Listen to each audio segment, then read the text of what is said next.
ketiga sama dengan sesi kedua sebelumnya, yaitu akan ada pertanyaan yang harus dijawab oleh masing-masing pasangan kandidat dalam waktu tertentu. Kemudian jawaban-jawaban tersebut harus saling ditanggapi oleh pasangan kandidat lainnya. Jadi peraturannya sama. Dan hadirin, inilah sesi ketiga. Akan dimulai dari paslon ketiga. Kita dengarkan dulu pertanyaannya. Program penertiban kawasan kumuh, normalisasi sungai, pembangunan waduk dan penanggulangan banjir di Jakarta menghadapi kendala dari masyarakat yang tidak ingin digusur atau dipindahkan ke rumah susun. Saat ini fakta juga menunjukkan bahwa sebagian penduduk yang sudah dipindahkan ke rusun menunggak pembayaran sewa karena tidak punya pekerjaan tetap atau pendapatannya turun drastis. Pertanyaan harus dijawab dalam waktu 2 menit. Apakah Anda akan menjalankan kebijakan penggusuran guna mengatasi persoalan penertiban daerah kumuh serta banjir? Apakah kebijakan relokasi ke rumah susun juga akan diambil? Ketegasan paslon penting dalam hal ini, karena dalam rencana pembangunan jangka menengah untuk 5 tahun ke depan akan dibangun 50.000 unit rumah susun di Jakarta. Waktu diberikan kepada paslon ketiga. Minggu lalu saya datang ke Bukit Duri, ikut dalam syukuran karena warga Bukit Duri menang di PT UN menghadapi Pemda DKI Jakarta. Apa yang terjadi di tempat itu? Ketidakadilan dilaksanakan. Ketika berhadapan dengan kekuasaan yang kuat, tumpul. Tapi ketika berhadapan dengan rakyat yang miskin, lemah, tajam, prosedur dilanggar demi kepentingan menggeser. Yang kita akan lakukan bukan menghilangkan orang miskin. Yang kita ingin lakukan adalah menghilangkan kemiskinan. Terkait dengan ini, maka kita akan tegas. Kita akan melakukan yang disebut dengan urban renewal. Peremajaan kota, penataan ulang. Bukan dikosongkan, apalagi dikosongkan tanpa mempertimbangkan satu prosedur, rasa keadilan, dan memperhatikan mereka sebagai sesama warga Jakarta. Di Ciliwung kemarin, seorang ibu datang, Pak Anies, ayah saya dilahirkan di titik ini, di tanah ini, persis di sini. Mereka bukan orang yang datang ke Jakarta 5-10 tahun yang lalu. Kita semua belum sampai ke Jakarta, orang tuanya sudah ada di tepi sungai itu. Dan dengan penuh kesombongan kita geser semua itu. Kami akan tegas, kami tidak akan melakukan tindakan-tindakan yang bertentangan dengan keadilan. Tetapi kami akan musyawarah. Pemindahan bila itu dilakukan, maka pemindahan itu dengan memperhatikan haknya, dengan memperhatikan penghidupannya. Dan sekali lagi, prioritas kita justru pada peremajaan. Ketika warga, ini bukan tempat pertama Jakarta. Berbagai tempat di dunia mengalami hal yang sama. Di tempat lain, urban renewal bisa dilaksanakan, maka di Jakarta pun urban renewal akan bisa kita laksanakan. Satu lagi yang tidak kalah penting, di dalam mengelola ini kita harus memperhatikan nasib bukan saja mereka yang dipindah, tapi anak-anaknya dan fasilitas pendidikan serta kesehatan untuk semuanya. Ya, waktu habis. Berikutnya adalah paslon pertama. Paslon pertama, harap dijawab dalam waktu 2 menit, apakah Anda akan menjalankan kebijakan penggusuran guna mengatasi persoalan penertiban daerah kumuh serta banjir? Apakah kebijakan relokasi ke rumah susun juga akan diambil? Ketegasan diharapkan dari para paslon. Dengan tegas, saya mengatakan, kami akan membangun menata Jakarta tanpa menggusur. Mengapa? Terbukti penggusuran hanya akan meningkatkan kemiskinan. Urban poverty meningkat secara tajam. Mereka kehilangan segalanya. They lost everything. Kehilangan tempat tinggalnya. Kehilangan mata pencahariannya. Yang tadinya dia bekerja, mencari nafkah di sebuah habitat, berinteraksi dengan tetangga, dengan warga, tiba-tiba tercabut puluhan kilometer. Tanpa diperhitungkan bagaimana nasib selanjutnya, anak-anak mereka bagaimana. Saya bertemu langsung, mereka sampai dengan hari ini masih menangis, masih sedih hatinya ketika digusur begitu saja tanpa ada kompensasi, tanpa ganti rugi dan tidak diperhatikan sama sekali. Untuk itu, kami meyakinkan bahwa korban gusuran yang hari ini masih trauma, terutama lansia, ibu-ibu, dan anak-anak mereka stres semuanya. Itu perlu kita perhatikan pertama-tama. Kita yakinkan mereka mendapatkan perhatian kesehatan, lapangan pekerjaan, dan lain sebagainya. Dan kami meyakini banyak cara lain untuk bisa menata Jakarta, mempercantik kotanya, tetapi dengan tidak melukai hati warganya. Ini penting, ini komitmen, dan ini adalah paradigma yang akan kami bangun dalam membangun Jakarta ke depan. Dengan demikian kita berharap bahwa Jakarta benar-benar tumbuh sebagai kota yang manusiawi. Ingat, gedung-gedung beton-beton ini hanyalah benda mati. Jakarta rohnya adalah manusia dan warganya. Sistem ruang kehidupan merupakan tempat interaksi antara manusia, lingkungan, dan semua sarana-prasarana yang tersedia di dalamnya. Dengan demikian, jangan hanya kita membangun badannya, tetapi bangunlah jiwa kota ini, Jakarta, untuk Indonesia. Kita bisa kalau kita bersatu, kreatif, dan juga dengan akal nurani dan hati nurani yang baik. Insya Allah. Saya langsung melanjutkan kepada paslon kedua. Saya lanjutkan kepada paslon kedua untuk dijawab dalam waktu 2 menit. Apakah Anda akan menjalankan kebijakan penggusuran guna mengatasi persoalan penertiban daerah kumuh serta banjir? Apakah kebijakan relokasi ke rumah susun juga akan diambil? Ketegasan dalam hal ini penting untuk ditunjukkan. Silakan. Baik, terima kasih. Ini pertanyaan yang kami tunggu. Supaya ada penjelasan secara lengkap tentang kebijakan ini. Jakarta adalah ibu kota negara Republik Indonesia, di mana warganya tidak boleh tinggal di bantaran-bantaran sungai, tidak boleh di kolong-kolong jembatan yang setiap saat dia kebanjiran. Mereka melahirkan generasi sungguh tidak manusiawi. Sebagai ibu kota negara, kita membiarkan saudara-saudara kita berpuluh-puluh tahun tinggal di bantaran-bantaran sungai seperti itu, kolong-kolong jembatan. Maka kami berkomitmen untuk menyediakan rusun yang layak huni. Ukuran 36 meter persegi, ada 2 kamar, ada pipa gas. Bukan hanya itu saja, kita juga mensubsidi kehidupannya. Pendidikannya kita tanggung, kesehatannya kita tanggung, transportasi kita tanggung, biaya hidupnya kita betul-betul tanggung. Subsidi untuk bahan kebutuhan pokok. Dengan cara seperti itulah masyarakat Jakarta manusiawi. Kita tidak heran kalau indeks pembangunan manusia di Jakarta paling tinggi se-Indonesia. Kita juga tidak heran kalau kemiskinan di Jakarta adalah 3,75 terendah se-Indonesia. Kebijakan-kebijakan ini harus kita ambil.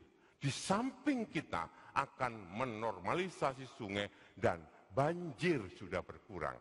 Di samping itu kita memberikan aspek lehal pada mereka-mereka yang tidak lehal menempati di bantaran sungai untuk pindah di rusun. Kehidupannya kami jamin. Kehidupan ekonomi yang kita jamin dan kehidupan generasi menerusnya kita akan jamin. Oleh karena itu di rusun-rusun kita ada masjid di sana, ada tempat bermain supaya mereka tumbuh dengan baik. Terima kasih. Baik, kini saya buka ruang dari pendukung paslon 2. Kini saya buka ruang untuk para kandidat menanggapi jawaban dari kandidat lain atas pertanyaan di sesi ini. Sekali lagi saya garis bawahi, Anda boleh melakukan kritik ataupun argumen atau menunjukkan dengan lebih jelas mengapa program Anda lebih unggul dibanding paslon lainnya. Waktunya adalah 1,5 menit. Kita mulai dari paslon pertama menanggapi paslon 2 dan 3. Kita mulai dari paslon pertama. Silakan. Terima kasih. 300.000 rumah dibutuhkan di Jakarta. 1.000 hektar, itulah wilayah kumuh. kami bergerilya 267 kelurahan, 44 kecamatan. Ketika kami juga ke rumah susun, mereka mengatakan, kenapa kami yang sudah begitu lama, tapi kenapa kami harus menyewa. Kemudian ketika mereka tidak bisa bayar, mereka diusir. Sudah pindah dari rumah dan akar budayanya, dia juga harus terusir dari rusunawanya. On-site upgrading adalah menata kota Jakarta tanpa harus menggusur. Komitmen keberkehendaan pemerintah DKI Jakarta. Ini yang harus kita benahi.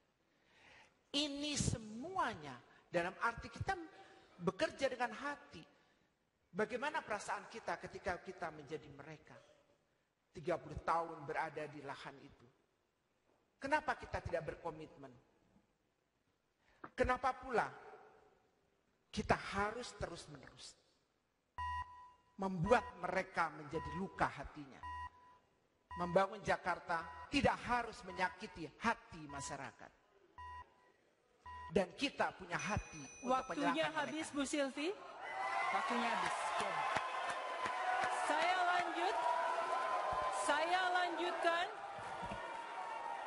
Saya lanjutkan tanggapan Paslon 2. Silahkan menanggapi apa yang disampaikan Paslon 1 dan Paslon 3 tadi. Saya harus jelaskan, kadang-kadang kami ini memang suka ketawa juga. Seolah-olah kami ini gak suka orang miskin, benci orang miskin. Tadi pasangan nomor 1 mengatakan mau kasih 400.000 per bulan.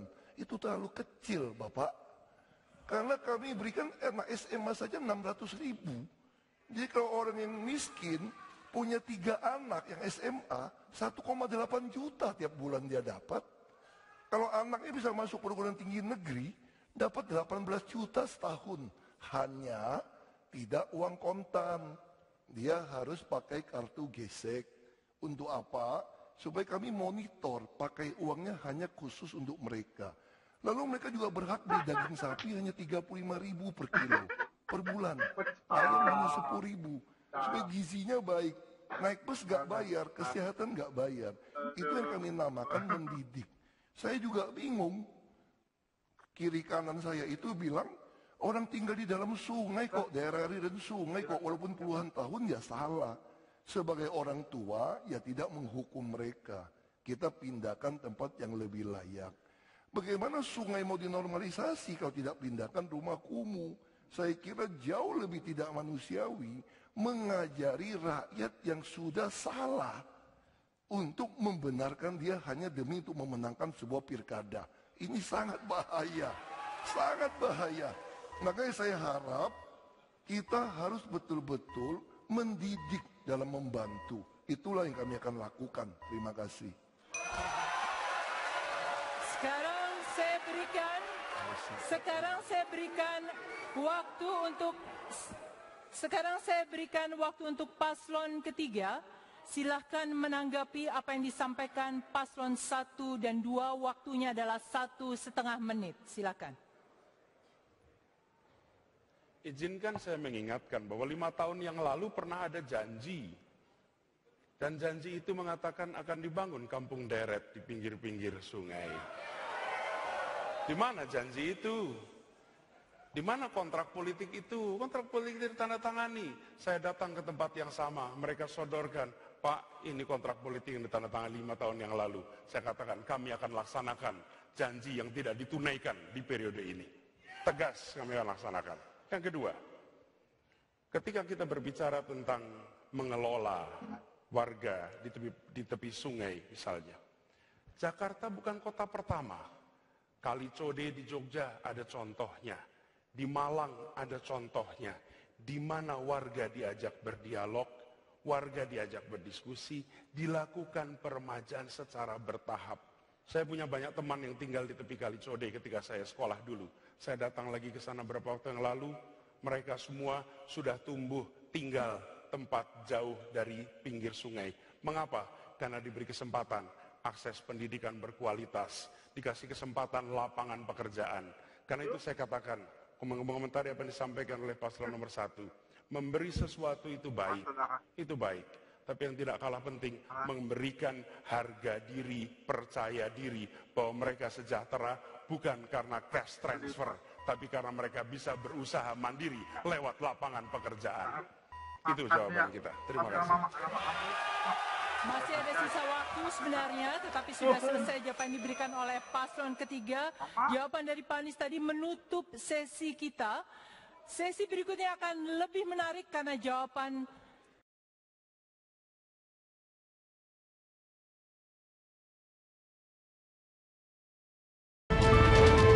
Debat publik Pilkada DKI putaran kedua, langsung dari Hotel Bidakara Grand Pancoran.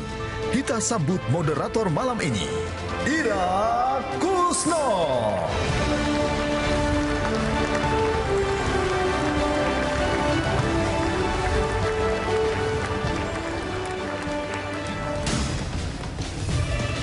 Baik, selamat malam ibu-ibu dan bapak-bapak sekalian yang berada di Hotel Bidakara Jakarta.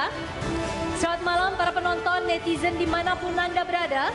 Inilah debat publik pemilihan Kepala Daerah DKI Jakarta putaran kedua tahun 2017. Saya Ira Kusno diberi mandat oleh KPU DKI Jakarta akan bertindak sebagai moderator debat malam ini.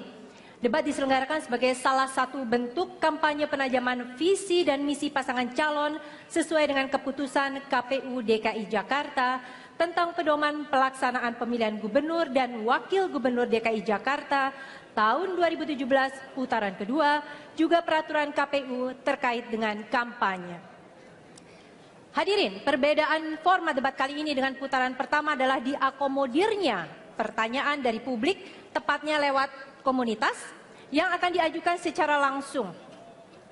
Seleksi dan verifikasi komunitas dilakukan oleh para panelis. Hal ini sesuai dengan tema debat, yaitu dari masyarakat untuk Jakarta. Dan tema ini kita turunkan lagi adalah pada isu kesenjangan, penegakan hukum, dan bonus demografi dengan subtema transportasi, permukiman, reklamasi, pelayanan publik, serta usaha mikro, kecil, dan menengah umum (UMKM). Penonton hadirin sekalian, 3 bagian besar debat publik malam ini akan terdiri dari bagian yang berisi pertanyaan dari para panelis. Kemudian pertanyaan dari publik atau komunitas sudah siap di sini. Dan dilanjutkan dengan pertanyaan antar paslon. Baiklah, bapak-bapak dan ibu-ibu sekalian, kita panggilkan bintang kita malam ini, pasangan calon gubernur dan wakil gubernur DKI Jakarta periode 5 tahun mendatang. Pertama saya akan panggilkan paslon nomor urut 2 Basuki Cahayapurnama dan Jarod Saiful Hidayat. Selanjutnya adalah paslon nomor urut 3 Anies Rashid Baswedan dan Sandiaga Salahuddin Uno. Hadirin, kita sambut paslon nomor urut 2 dan nomor urut 3.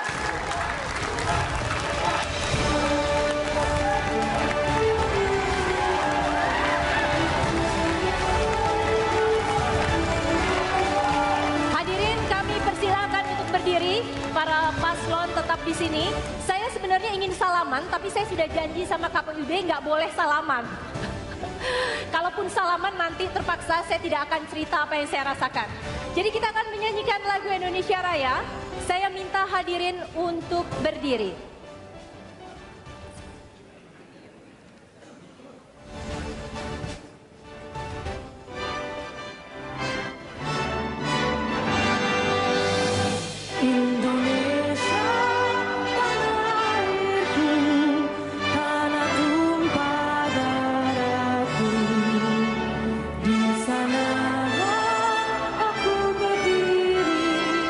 Jadi pandu hidupku.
Hadirin dipersilakan duduk kembali. Terima kasih Sean yang sudah memandu kita.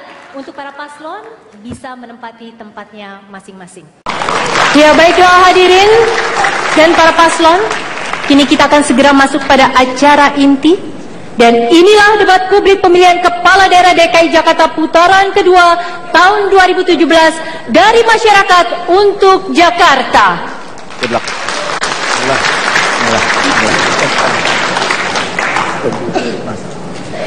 Para paslon harap bersiap. Pada bagian pertama ini akan ada pertanyaan yang harus dijawab oleh Anda masing-masing dalam waktu tertentu. Kemudian jawaban tersebut akan saling ditanggapi oleh paslon lainnya. Boleh melakukan kritik ataupun argumen jika berbeda, ataupun menunjukkan dengan lebih jelas mengapa program atau solusi yang Anda tawarkan lebih baik dibanding paslon lainnya. Siap untuk mendengarkan? Sesuai ketentuan, anggaran pendapatan dan belanja daerah APBD yang disusun pemerintah daerah harus mendapat persetujuan dari DPRD. Berkaca dari kasus yang pernah ada, alotnya pembahasan disebabkan oleh sikap oknum DPRD yang meminta semacam kompensasi sebagai syarat menggolkan proyek-proyek yang diusulkan.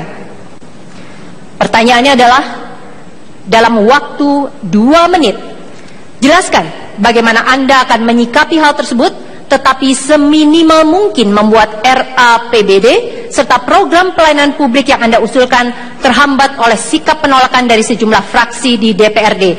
Paslon 2 terlebih dahulu. Paslon 2 terlebih dahulu, waktunya adalah 2 menit. Silakan. Terima kasih. Bagi kami sebetulnya tidak terlalu susah, karena kami mengalami sendiri kejadian tahun 2015. Nah, yang paling penting adalah bagaimana kita membuat transparansi.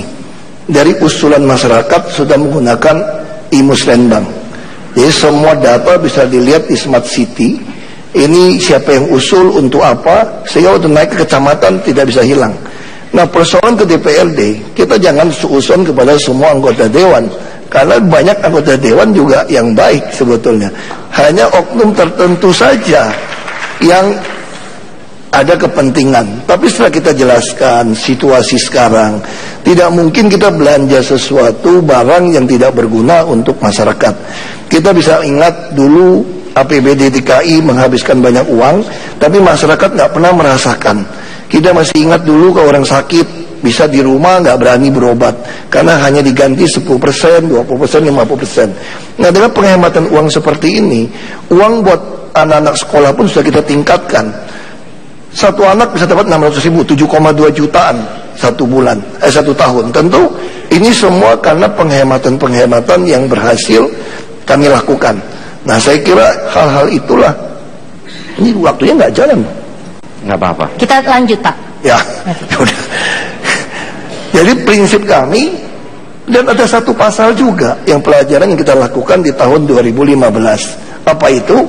Ketika tidak ada kesepakatan dengan dewan, maka ada undang-undang mengatur kepala daerah boleh mengeluarkan peraturan kepala daerah atau pergub. 15 second lagi, Pak. Itu yang kami lakukan.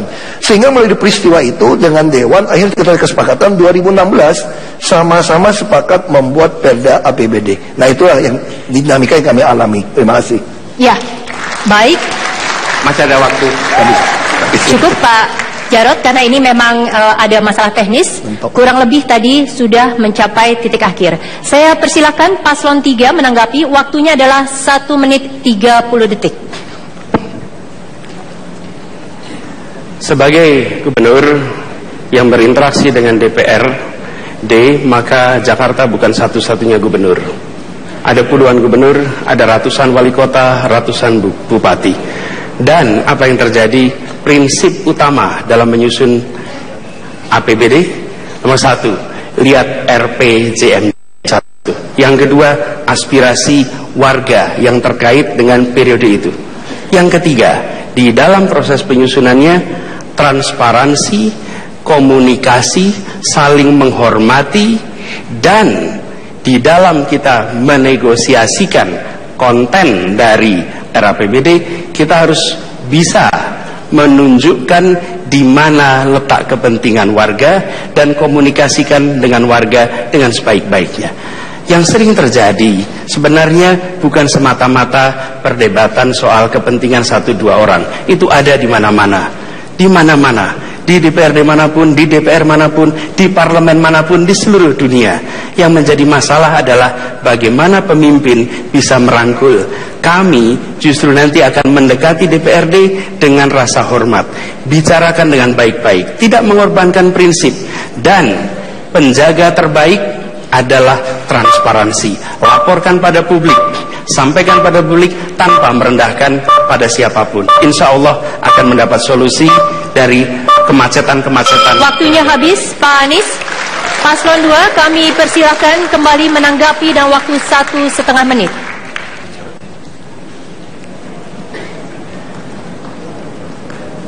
Kita sudah sepakati bersama bahwa sistem penganggaran kita itu harus transparan dengan menggunakan teknologi elektronik. Untuk apa? Untuk menjamin dan membangun pemerintahan yang bersih dan bebas dari korupsi. APBD itu adalah uangnya rakyat. Oleh karena itu, ketika kita berkomunikasi dengan teman-teman di legislatif, selalu kita sampaikan, mari kebiasaan-kebiasaan lama yang dulu pernah ada, dengan misalnya mengambil alokasi anggaran untuk kepentingan-kepentingan yang tidak bermanfaat pada masyarakat harus dihentikan. Kita harus mempertanggungjawabkan APBD ini kepada rakyat, dan kemudian mengelola APBD ini sebesar-besarnya untuk membantu rakyat, terutama warga miskin. Dengan menyelamatkan APBD ini, kami bisa membantu lebih dari 700 anak-anak dapat KJP. Kemudian kami juga bisa memberikan jaminan sosial menyeluruh, memberikan berbagai macam subsidi kepada masyarakat. Artinya apa? Artinya APBD harus diselamatkan. Di samping itu, infrastruktur juga kita bangun dengan baik. Perubahan sudah kita letakkan dan sebentar lagi akan kita selesaikan dengan baik. Terima kasih. Ya. Kita boleh tepuk tangan untuk kedua paslon. Baiklah penonton, hadirin sekalian, suasana masih belum panas di segmen awal ini, tetapi segmen berikutnya akan ada wakil dari komunitas yang bertanya mengenai masalah real mereka. Siapa yang paling mampu menjawab di antara kedua paslon ini? Simak dalam segmen berikutnya sesudah jeda komersial berikut ini.